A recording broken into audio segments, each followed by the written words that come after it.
All right, what's up, everybody? It is me, Chris Peterman. I am going solo tonight. Kyle Madsen is being given the night off. The 49ers improved to 11-4. They clinch a playoff spot on Sunday, and then they beat the Indianapolis Colts 48-27 on Monday Night Football. Just a really strong offensive performance in particular. Brock Purdy, a career best 5 touchdown passes. Um, a very clean game from him. I think first, I think we got to start with George Kittle's injury because it's an ankle injury. He told reporters afterwards he doesn't believe it's a high ankle sprain. But ankle injuries are tricky, and if it is a high ankle sprain, those are often 4 to 6 week injuries, and the 49ers have 2 games left in the regular season before the playoffs, which they clinched on Sunday thanks to the Pittsburgh Steelers beating the Detroit Lions. So the 49ers have it all out there in front of them. They have an opportunity to get the 1 seed still if they beat Chicago on Sunday night next week and they beat the Seahawks in week 18. They will be the number 1 seed, which is frankly remarkable, as we've pointed out a number of different times on this show. All of the injuries that the 49ers have dealt with, and they are still in the mix for the number 1 seed in the NFC. I wrote about it this week. This is Kyle Shanahan's best coaching job to date, in my opinion. I think he absolutely should get consideration for Coach of the Year. I think going into the week, he was third in the betting odds behind Mike Vrabel and Mike McDonald.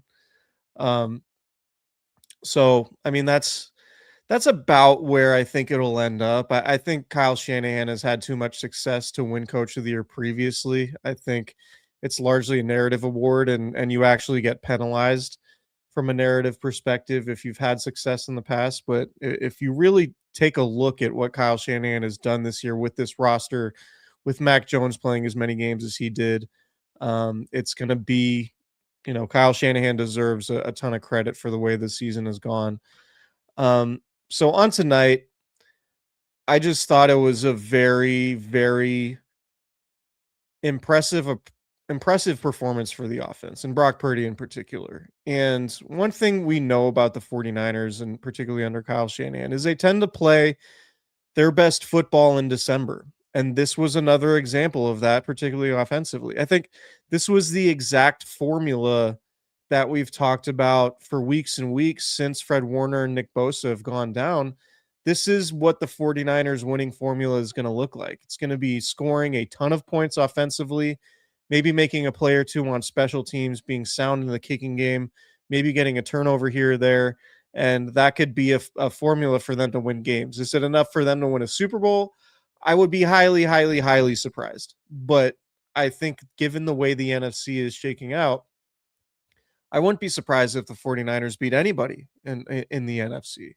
And they have. They've beaten the Rams. They've beaten the Seahawks, which I think are clearly the top 2 teams in the conference. So we know that the 49ers can, and that's what makes the playoffs intriguing. Now, beating Chicago and Seattle to finish out the season, probably their toughest 2-game stretch to date.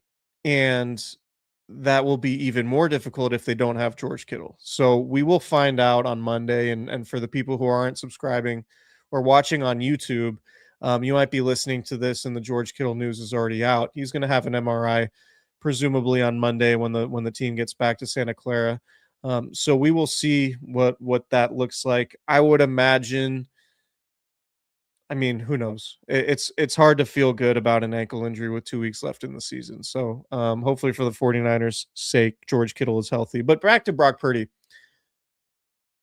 This very much looked like a 2023 type Brock Purdy performance. And I think the big difference between 2023 Brock Purdy performances and even this year, it was like you had Brandon Ayuk getting open all over the place. You had George Kittle, of course. You had Christian McCaffrey having an offensive player of the year type season. And it just kind of felt like Brock Purdy was along for the ride. But meanwhile, like if you actually just watched him play critically, if you isolated Brock Purdy from his surroundings, you'd come away with the fact like, no, Brock Purdy's playing at a really high level. And now you're seeing Brock Purdy continue to play at a really high level without those same circumstances, right? You have, essentially Jawan Jennings is your best receiver. You have George Kittle still playing at a high level, of course. You have Christian McCaffrey, who is still a great player, but just doing it in different ways. If you watch highlights from Christian McCaffrey, even going back to his time in Carolina, just the pure explosiveness and athleticism was at a completely different level than it is right now. And a running back Christian McCaffrey's age is not going to be as explosive in his late 20s as he was in his early 20s. I don't think anybody is expecting that. But I think the thing is that he's just such an efficient runner. He's such a smart runner. He's such a good route runner. But anyway, getting away from Brock, I don't want to get away from Brock Purdy. This to me was kind of a vintage Brock Purdy game, and it was a career high 5 touchdown passes.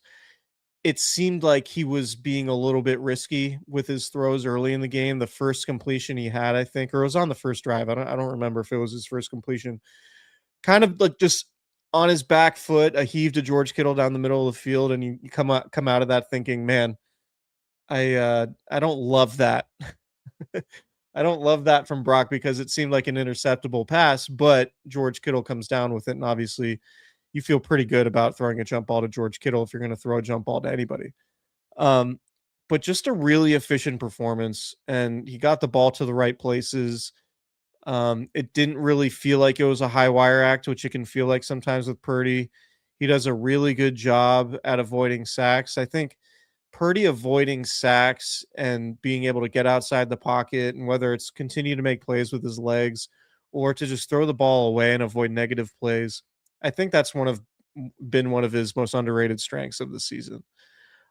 So he completes 25 of 34, 295 yards, averages 8.7 yards per attempt, 5 touchdown passes. He has the interception late, but his ability to find Kittle, his ability to find Jennings, just having Christian McCaffrey as a check down option or someone you can go to in the passing game in the red zone is just, I mean, what the 49ers are doing right now is pretty remarkable. They scored on 7 of their 9 possessions, with the only ones where they didn't score were the missed field goal, the 64-yard field goal at the end of the second quarter, and then the interception late. And you go back to last week against the Titans, and I know the Titans are one of the worst teams in the league, but the Niners scored on all, I think it was also 7 of 9 um, possessions they had. That could be wrong, but I know they scored a ton on a ton of their possessions last week, and they didn't punt for the second week in a row, which they've never done as a franchise. Think about that. All the amazing 49ers offenses over the years, going back to the 90s and Joe Montana and Steve Young, even Jeff Garcia and Terrell Owens, like the Niners have not punted in consecutive games for the first time in their history. That to me is pretty wild. So they're running at a really, really high level right now. And the interesting thing is going to be how it goes against Chicago, which is kind of a surging team, right? I think the Bears are certainly better than I thought they would be. They're the number 1 2 seed. They're the number 2 seed in the conference right now. They're also at 11-4, and it's going to be a tough game. It's going to be a tough game, and it's going to be on the 49ers offense to continue to pile up points without turning the ball over. I mean, the Niners scored 24 points tonight on their first 4 possessions. It's about as good as it gets. And then they continued to score in the second half. So that's the formula. The formula is score a ton of points to where you don't need your defense to be one of the top 3 units in the league like it was, or top 5 units like it was when they were making their Super Bowl runs. Just be good enough. Make a couple of plays. Get a turnover. Get a special teams turnover like Jair Brown did in the first quarter, which felt like a huge play in the game that set the tone and allowed the 49ers to get the lead, where it felt like Phillip Rivers was going to be able to do anything he wanted. And then Jair Brown gets the takeaway on the kickoff. The 49ers go score their second touchdown, and then there they go. So it was just a really impressive performance from the offense. It was overall a strong team effort. The defense, look, I have very low expectations for the defense. My expectations for the defense is just be good enough. Just be good enough. Don't allow a touchdown on every possession, right? Just, if you can allow 24 points and then just hope the 49ers can score 30, like that's kind of what the expectations got to be for this defense at this point. And Robert Saleh is coaching his ass off. Like they just don't have the dudes. And the thing tonight defensively, particularly in the first half, all the Colts skill guys were just winning their reps. It wasn't really a schematic thing. It was just like, no, the Colts dudes are just beating the 49ers dudes. You had Downs. You had the guy who scored 2 touchdowns, whose name is eluding me, Alec Pierce. These guys are just winning their reps. They're just getting open and running great routes, and the 49ers just don't have answers. And you negate some of that if you have an elite pass rush, which the 49ers have had in recent seasons. They obviously don't have that this year. But the defense was just good enough. You get a pick six late in the game. That obviously seals it for you. So yeah, the formula, don't be terrible, be middle of the road defensively, and then offensively be elite. And that's what they kind of got to do here. If they're going to make a run in the playoffs, and we'll see about Fred Warner.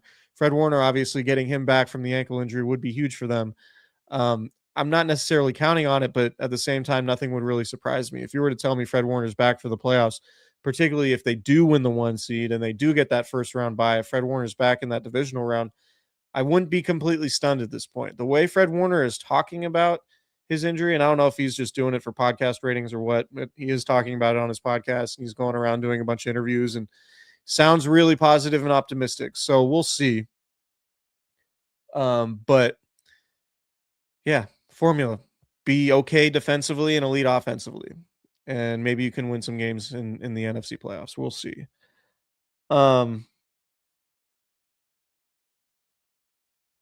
Christian McCaffrey's efficiency, 117 yards. It felt like his most efficient rushing game of the season. And then you go back and look, he actually had 129 yards against the Atlanta Falcons earlier in the year. But it just felt like they were blocking up front and McCaffrey was finding his lanes better than at any other point in the season.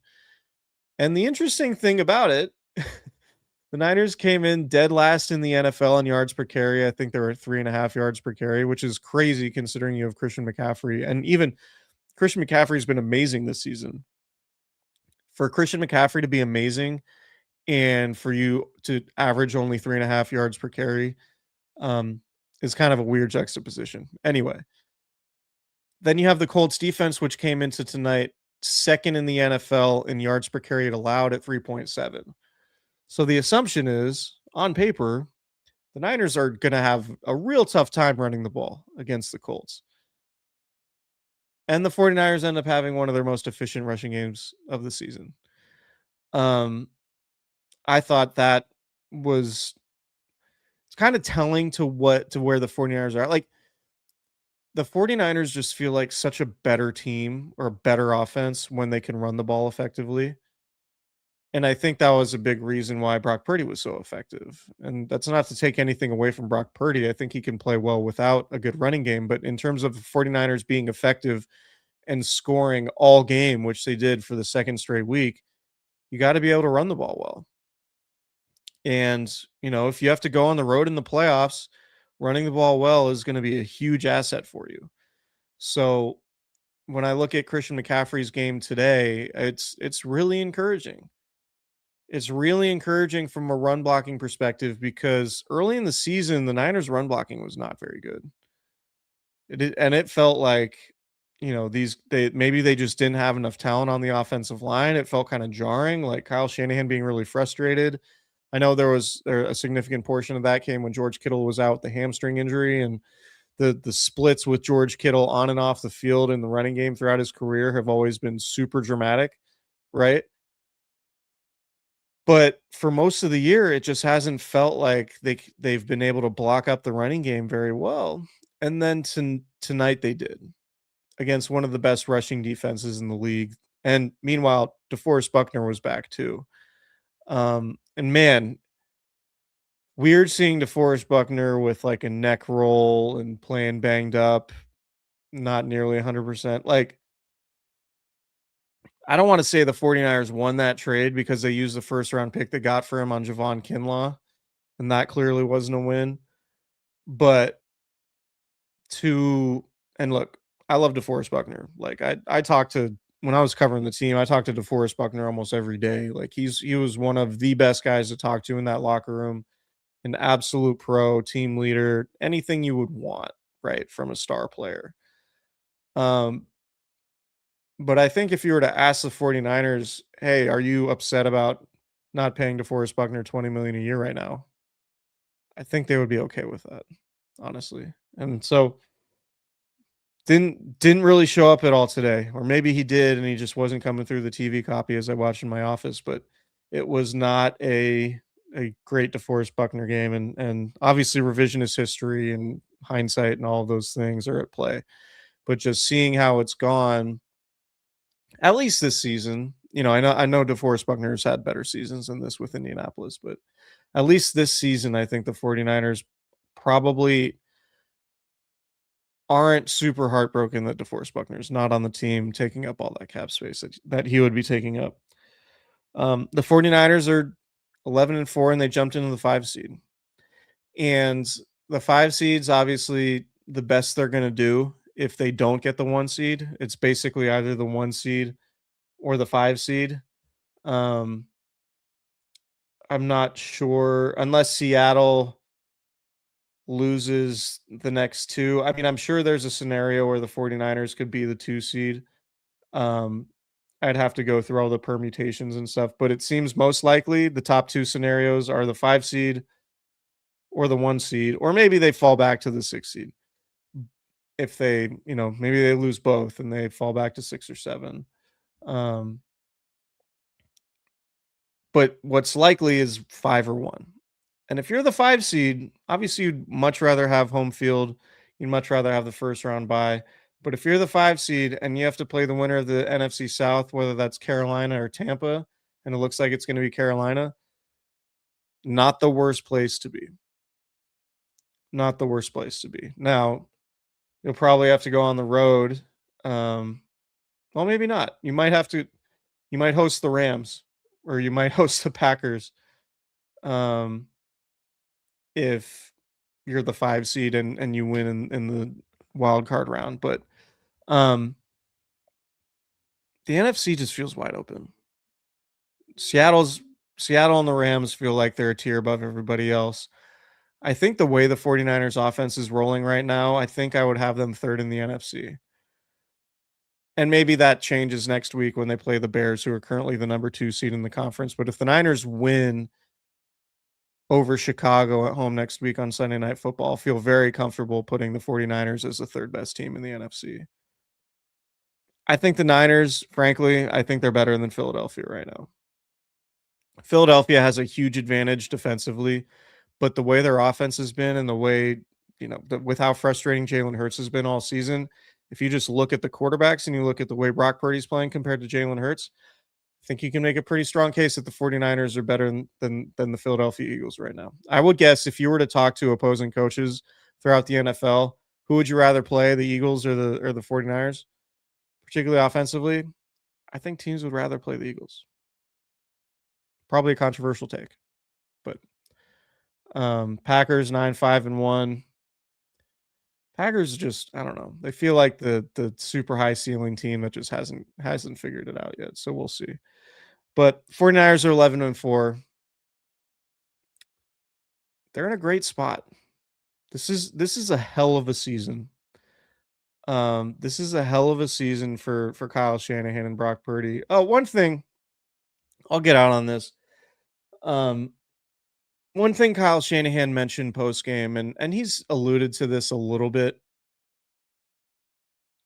When Kyle Shanahan was talking to his team during the offseason, he was trying really hard to avoid the Super Bowl or bust discussion. And obviously, look, I know how 49ers fans view the 49ers. Whenever they're good, the expectations are Super Bowl or bust. They're unique like that because of the history, and I totally understand it. But when you're working day to day with a football team where the expectation is Super Bowl or bust, I think that can be very heavy emotionally, mentally. Like that's like when the expectation is that high, that can strain you sometimes in ways that manifest negatively. And I think that that could have happened last year, right? And Shanahan mentioned it. He's like, you deal with injuries, and when you deal with injuries and it's Super Bowl or bust, it becomes way more difficult to deal with those injuries. So what Shanahan said after the game tonight, which I thought was interesting, was talking about OTAs and saying, we're not we're not doing the Super Bowl or bust thing. Like obviously they want to win a Super Bowl. Obviously, like that's their hope, that's their dream. But Kyle Shanahan reframed the expectations to his players and just said, we're not going to talk about it like that because of the weight that that comes with. And they're going to talk about it like, let's just get better every day. And that's coach speak. It's cliche. It's all of those things. But to take the burden of expectations off the team, and I think that was kind of part of the exodus of veterans in the offseason. The 49ers lose all these expensive players. Oh no, the 49ers are letting everybody go. What are the 49ers doing? The 49ers are having a terrible offseason. They let go of Dre Greenlaw and Charvarius Ward and Talanoa Hufanga and Javon Hargrave and all of these players. They let go. They don't re-sign them. I think part of the roster refresh is sort of resetting the expectations a little bit. So it's not the worst thing in the world if George Kittle misses a month with a hamstring injury. Like you can still survive because your focus isn't Super Bowl or bust. Your focus is just like more of what's in front of you. And I think the 49ers seem to be playing lighter. They're not playing with the weight of the heavy expectations. And I think that's been a positive development for them. So that's just me playing armchair psychologist. Um, I think that's been a little bit interesting from Kyle Shanahan's sort of messaging perspective. So we'll see what it manifests into. I think this has been, given all of the injuries, this could have been just like 2020. Well, 2020 was its own animal. 2020 was pandemic impacted season. Injuries are crazy. But just purely from an injury perspective, you lose Nick Bosa, you lose Fred Warner, you lose Brock Purdy for an extended period, you lose George Kittle for a little while with the hamstring, you have to play a backup quarterback. This could have been a 2020 type season or a 2024 type season where the injuries just derail everything. The 49ers had the same level of injuries and they're 11-4 and they can still get the 1 seed. That's just really impressive stuff. So from that standpoint, I think it's been fun to watch this 49ers team play. They play with a certain energy, even defensively. I thought in the second half tonight, they played really hard, and just the energy was there, even though it's not the most talented group. They're flying around, they're playing just hard. They're playing really hard. So yeah, fun 49ers season, 2 games left. It's all out there for them. 2 home games, which is what you want. You have 2 home games against 2 of the better opponents you're going to face in Seattle and Chicago. Currently, the first and second seeds in the NFC. Obviously, you have Chicago first and then Seattle. Seattle's a 1 seed right now. But yeah, 49ers have the best conference record in the NFC. They have the best division record in the NFC West, which is really impressive given it looks like, or given that 3 teams in the NFC West have already clinched playoff spots. So great season for the Niners, all things considered. We'll see how it shakes out, but if their offense plays like this, they're gonna be a really tough team to deal with for anybody in the NFC. So we have that going for us. If you're 49ers observers, we have a very interesting um, few weeks ahead. So we're looking forward to it. Continue to listen to our podcast, subscribe, rate, review wherever you get your podcast. Subscribe to our YouTube channel. Be a part of the discourse in the comments section. Hit the notification bell so you know when our videos drop on our YouTube channel. We really appreciate it. Kyle Madsen will be back. Gave him the night off. He really, Christmas week lot going on. We're giving our guy a night off when we're recording late night on a Monday. He's up early. He's on the radio in the morning. He's got a long commute. So shout out to Kyle. Appreciate him for all he does and happy to give him a night off. Hopefully you guys don't mind me ranting for 25 minutes at a time here. And we will talk to you later. Please support our sponsors. SG Lamb Chops is a website. I am wearing the hoodie, the Candlestick Chronicles hoodie right now. Still time for last minute gifts, man. Still time for the last minute gifts. sglambchops.com. Use promo code Candlestick20, save some money on your order. And also search Candlestick in the search bar, and then these hoodies and t-shirts will come up. So we very much appreciate that. Play Prize Picks. Use promo code Candlestick on Prize Picks. Go to Cooperage Brewing. I'm wearing my favorite Cooperage hat right now. Go drink your Candlestick Chronicles Hazy IPA. I hope maybe somebody went to Cooperage and watched the game there tonight, drank some Candlestick Chronicles, came home, watched Candlestick Chronicles on YouTube. Man, that's just an elite night. If you're out there and that was your night tonight, salute to you. You're very much appreciated. All right. Talk to you guys later. Thank you.